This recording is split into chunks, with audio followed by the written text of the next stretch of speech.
Bonjour, bienvenue à la présentation sur le programme particulier d'urbanisme des Faubourgs, aussi connu sous l'acronyme PPU des Faubourgs. Mon nom est Olivier Légaré, conseiller en aménagement pour l'arrondissement de Ville-Marie, et au cours de cette présentation, j'aborderai le dernier chapitre, soit celui relatif à la mise en œuvre. Mais d'abord, voici un bref rappel de la vision. Le PPU des Faubourgs, se veut l'occasion de pérenniser l'identité sociale, patrimoniale et architecturale du quartier et favoriser un milieu de vie agréable, durable et respectueux de l'environnement, mais aussi de consolider le territoire et assurer une continuité urbaine entre le quartier Centre-Sud, le Vieux-Montréal et le fleuve. La présentation de la mise en œuvre est l'occasion d'énoncer le calendrier de la réalisation de cette vision et d'expliquer comment elle se traduira au niveau de la gouvernance et de la réglementation. Mais voici d'abord les grandes étapes de réalisation. Le PPU s'arrime à plusieurs grands projets de nature publique et privée. D'abord, le déménagement de Radio-Canada, qui est en cours, devrait s'achever au printemps 2020. De la même manière que le nouveau tronçon de la rue Alexandre-de-Sèvres, l'aménagement des nouvelles rues du site Radio-Canada sera réalisé par les promoteurs selon des balises établies avec la ville à travers des ententes telles que des accords de développement. Également, ces ententes-là vont viser aussi tous les terrains qui sont de type privé. Également, l'aménagement du futur boulevard situé à l'emplacement de l'autoroute Ville-Marie se fera en coordination avec les travaux du ministère des Transports qui seront effectués dans le tunnel Ville-Marie de 2021 à 2030.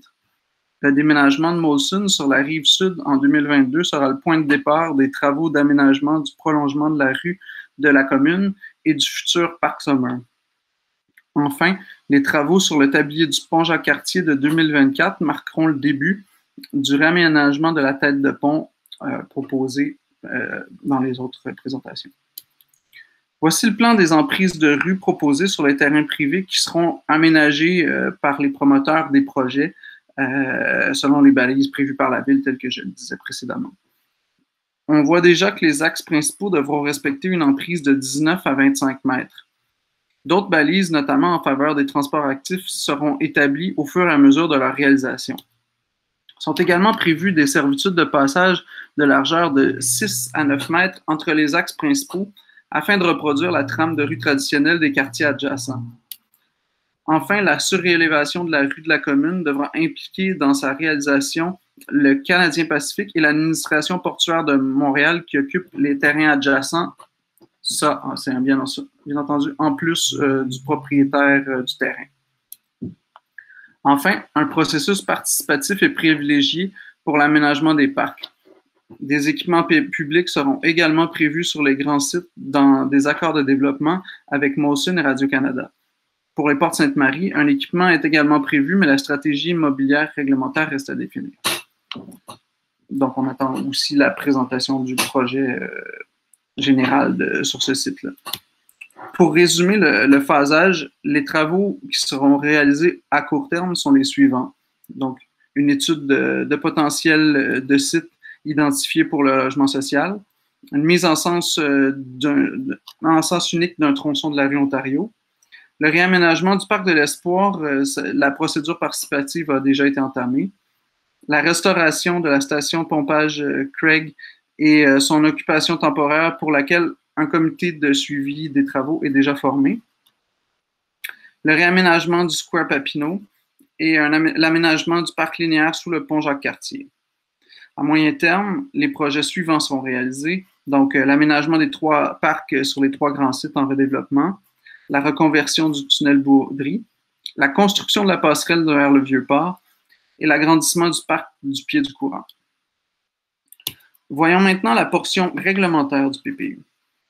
Il est d'abord proposé de modifier l'affectation industrie du schéma d'aménagement de l'agglomération de Montréal sur les terrains actuellement occupés par Molson et l'ancien entrepôt frigorifique. Ceux-ci auront désormais l'affectation dominante résidentielle. Cette modification fait l'objet d'une procédure de consultation en parallèle de la consultation actuelle menée par le CPM. Cette consultation-là est menée par une commission ad hoc sur laquelle siègent des membres élus de l'agglomération Ça, c'est conformément à la procédure prescrite par la loi sur l'aménagement et l'urbanisme. Le plan d'urbanisme verra un secteur d'affectation industrielle au découpage similaire de celui du schéma d'aménagement qui sera modifié pour accueillir un secteur d'usage mixte. Également, afin de confirmer la protection des activités d'ateliers d'artistes annoncées tel que c'était annoncé dans le PPU du quartier Sainte-Marie, le secteur occupé entre autres par les ateliers de la Grover, à l'angle de la rue La Rivière et des rues Partenay, se verra modifié pour devenir un secteur d'activité diversifié.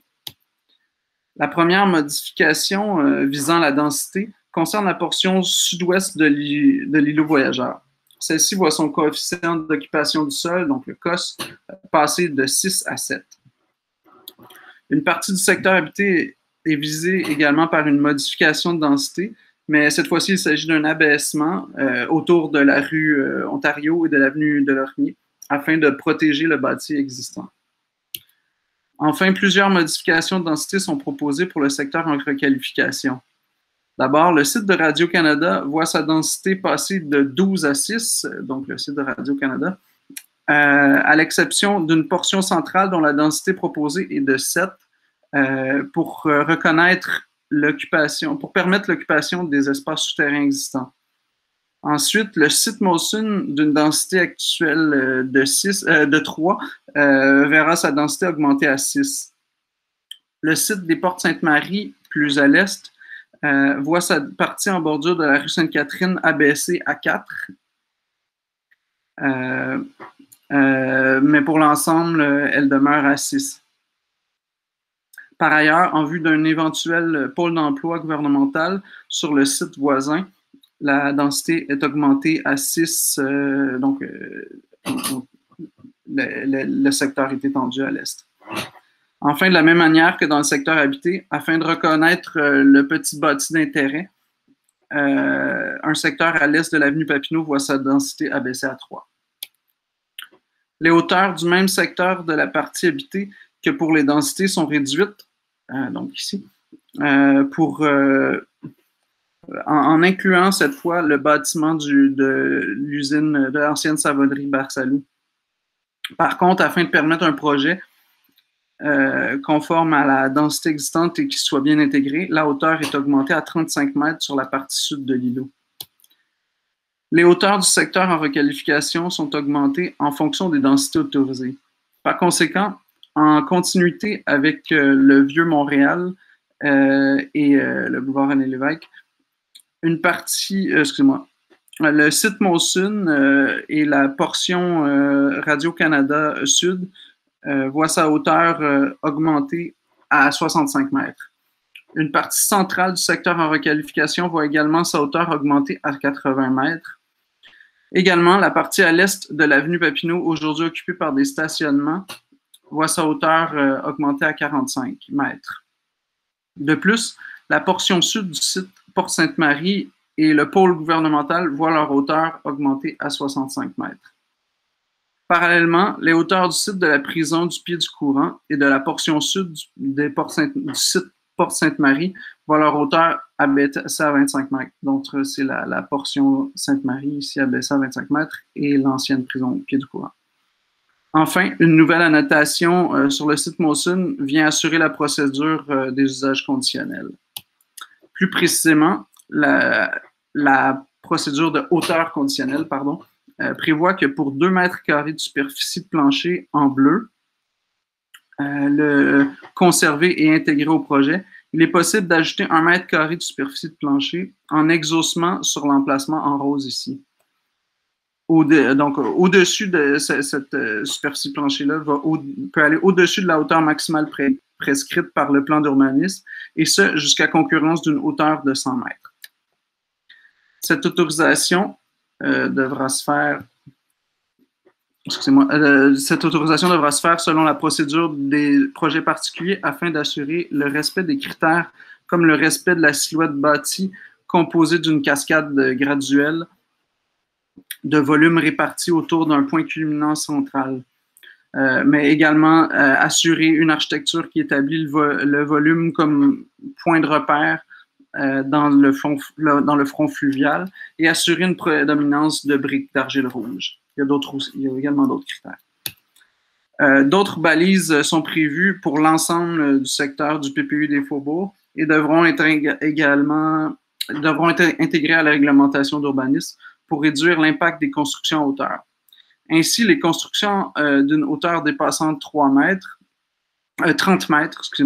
situées à l'est de la rue à Dadegen, devront avoir une superficie plancher maximale de 750 mètres carrés et pour celles au sud de la rue Notre-Dame, la superficie plancher maximale proposée est de 650 mètres carrés pour assurer un dégagement progressif vers le fleuve. Ces superficies incluent les balcons. Les logements situés au rez-de-chaussée devront également avoir un accès individuel depuis la rue afin de favoriser l'animation sur rue, comme c'est le cas dans les constructions plus traditionnelles par opposition aux constructions modernes. Enfin, une panoplie de critères visant à reproduire les caractéristiques faubouriennes sont proposées en plus des mesures réglementaires favorisant l'efficacité énergétique et le verdissement du domaine privé. Le plan d'urbanisme comprendra également de nouvelles vues d'intérêt à prendre en compte lors de la construction d'un bâtiment. Ces vues visent à mettre en valeur les éléments emblématiques du quartier tels que le pont Jacques-Cartier, l'église Saint-Pierre-l'Apôtre, la biosphère et la tour du quai de l'Horloge. Donc, on a ici le pont Jacques-Cartier. La biosphère est au sud de la vue numéro 5, l'église Saint-Pierre-l'Apôtre et la vue vers la tour du quai de l'Horloge. Enfin, afin de prolonger la trame et la connexion visuelle vers le fleuve, les axes montrés à l'écran qui ne sont pas occupés par des rues devront être laissés libres de construction hors sol. Le dernier élément de la mise en œuvre concerne la gouvernance et la concertation. Le quartier des Faubourgs connaît une histoire riche en engagement citoyen. C'est d'abord le point de départ des grands mouvements de revendication des droits LGBTQ+. C'est au sein de ce quartier qu'au début des années 80, qu'est née la Maison du Fier-Monde, qui a engendré la création de l'Écomusée du Fier-Monde qui occupe l'ancien Bain Généreux depuis 1996. Le secteur a également fait l'objet de multiples opérations populaires d'aménagement. D'ailleurs, le comité d'accompagnement des grands projets est en filiation directe avec ces initiatives. Ce lieu d'échange au sein duquel sont conviés la ville et les promoteurs permet d'assurer un suivi citoyen des grands projets privés. Ainsi, le PPU prévoit d'introduire de nouveaux mécanismes de concertation et d'appuyer les initiatives existantes. Plus précisément, il s'agit d'abord de mettre en place un comité de suivi des interventions sur le domaine public formé de l'arrondissement Ville-Marie, des services de la Ville de Montréal impliqués, du milieu communautaire et des partenaires tels que le MTQ, le CP et tout autre partenaire impliqué. Donc, c'est à l'image du comité d'accompagnement des grands projets. Le soutien financier du comité d'accompagnement des grands projets sera d'ailleurs renouvelé.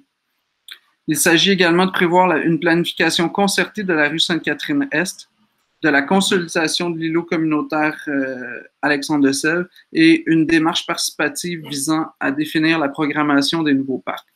Enfin, comme mentionné plus tôt, au moment de sa sortie, le PPU annonçait le comité de travail de l'ancienne station de pompage Craig qui a été formé cet été. Je vous remercie d'avoir écouté cette présentation et je vous invite à soumettre vos questions et vos mémoires afin d'enrichir vos projets, le projet de PPU.